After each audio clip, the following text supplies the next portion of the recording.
కిష్కింధపురి. ఈ మూవీ ఇప్పుడే ప్రీమియర్ చూసి వచ్చా. మూవీ అయితే నాకు నచ్చిందండి. ఇదొక హర్రర్ మూవీ లాంటిది, కానీ ఇదొక హర్రర్ మిస్టరీ మూవీ. ఇంకా డీటెయిల్గా ఫుల్ రివ్యూలో మాట్లాడుకుందాం.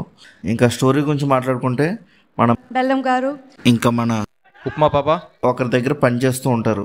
అదేంటంటే దెయ్యాలు ఉన్న కొంపలోకి వెళ్ళి జనాలకి హోమ్ టూర్ చూపిస్తూ ఉంటారు. అక్కడ దెయ్యాలు లేకపోయినా వీళ్ళే ప్రీ ప్లాన్ చేసి దెయ్యాలు ఉన్నట్టుగా చూపిస్తూ ఉంటారు.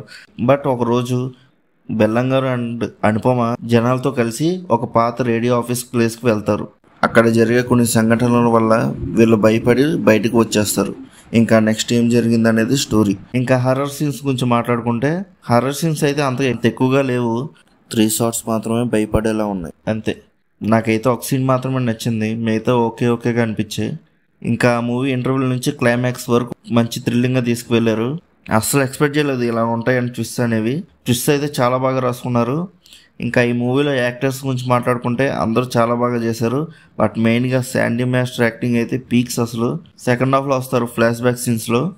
ఇంకా బీజిఎమ్స్ అండ్ సాంగ్స్ అయితే ఓకేగా అనిపించాయి. విఎఫ్ఎక్స్ కూడా ఓకేగా ఉన్నాయి. ఇంకా ఓవరాల్గా మూవీ అయితే నచ్చిందండి నాకు.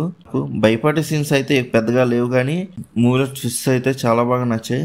ఒకసారి ట్రై చేయొచ్చు ఈ మూవీని థియేటర్లో. ఇంకా మన బెల్లం గారు హిట్ కొట్టారా లేదా అంటే కొట్టారు ఈసారి. ఆఫ్టర్ లాంగ్ టైం మంచి కంబ్యాక్ ఇచ్చారని చెప్పచ్చు. ఇంకా నెక్స్ట్ వీడియోలో కలుద్దాం. ఈ వీడియోని లైక్, షేర్, సబ్స్క్రైబ్ చేసి బెల్ ఐకాన్ కూడా ఆన్లో పెట్టుకోండి.